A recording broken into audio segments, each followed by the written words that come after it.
Hardwood. Maple. This tree came down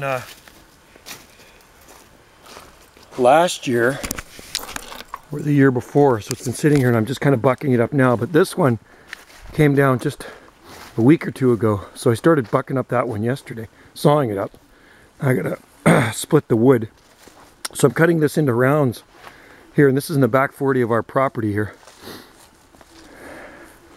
So there's the one that I sawed off from a couple years ago. Same tree. It was kind of split off at the base as a Y, and I was waiting for that to fall. It's a pretty dangerous maple, but it's nice hard dry wood, and you can see it's taking down a bunch of alders with it down here in my ravine, so lots of firewood for next year. Cut that up yesterday and here, so I got some splitting to do. So anyway, I'm going to finish cutting up this, and then I'm going to come down here with the axe and I'm going to do some wood chopping. Canadian lumberjack style, huh? Here in the woods of Salt Spring Island. Look at that, even got some self-seeded palm trees living in the forest here. How about that? Bunch of them growing in here. And there.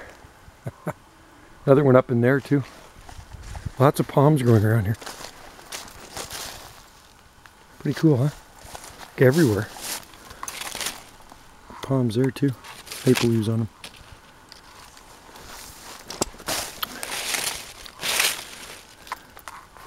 Only in the Salt Spring Island forest, eh? Frick, there's just seedlings everywhere in there.